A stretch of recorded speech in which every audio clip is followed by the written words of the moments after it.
पुढची बातमी पाहूया पुण्यातून। पुण्यातील भाजप नगरसेवकांची आज बैठक आयोजित करण्यात आली आहे। या बैठकीत पुणे महानगरपालिकेतील भाजपचा गटनेता ठरवण्यात येणार आहे। निवडून आलेल्या सर्व 119 नगरसेवकांसोबत स्थानिक नेते बैठक घेणार आहेत। 6 फेब्रुवारी रोजी पुणे महानगरपालिकेत भाजपचा महापौर बसणार आहे।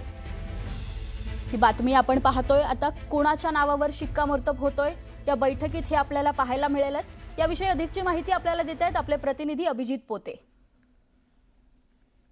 आरती, आपण पाहतोय की 119 जागा जिंकत पुणे महानगरपालिकेत भाजपनं आपलं वर्चस्व जे आहे ते कायम ठेवलेलं आहे आणि आता या सगळ्या निवडणुकांनंतर भाजप गटनेता जो आहे तो निवडणार आहे आणि त्यासाठी आज संध्याकाळी 4 वाजता भाजपच्या पक्ष कार्यालयासमोर असलेल्या शुभारंभ लॉन्समध्ये चंद्रकांत पाटील असतील, मुरलीधर मोहोळ असतील, जे केंद्रीय राज्यमंत्री आहेत, त्यांच्या उपस्थितीत आणि इतर स्थानिक नेत्यांच्या उपस्थितीत भाजपच्या सर्व 119 नगरसेवकांची बैठक पक्षाने बोलवली आहे आणि याच बैठकीतून भाजपचा महापालिकेतला गटनेता कोण असेल यावरती चर्चा होणार आहे आणि आजच नाव संध्याकाळपर्यंत भाजपच्या गटनेत्याचं जाहीर होईल। या उलट 6 फेब्रुवारी रोजी पहिली सर्वसाधारण सभा पुणे महापालिकेची आहे आणि त्या अगोदर म्हणजे 6 फेब्रुवारीला सकाळच्या सत्रामध्ये पुण्याचा महापौर नेमका कोण असेल, खरं तर खुला प्रवर्ग महिलेसाठी पुण्याचं महापौरपद सुटलं आहे, पण त्याआधी भाजपच्या 2 ते 3 बैठका होतील आणि गटनेता निवडीची जी महत्वाची बैठक आहे त्यात संध्याकाळी पार पडते आणि या बैठकीतून नेमकं काय मंथन हे सगळे भाजपचे नगरसेवक करतायत। अनेक नवे चेहरे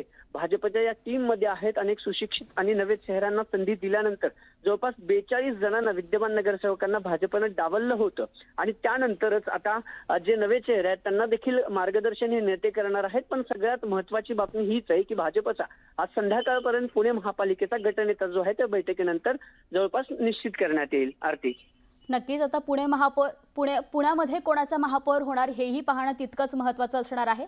पुण्यातून ही आपण महत्त्वाची बातमी पाहत होतो की आज महत्त्वाची बैठक आहे आणि त्यामध्ये गटनेताही निवडला जाणार आहे।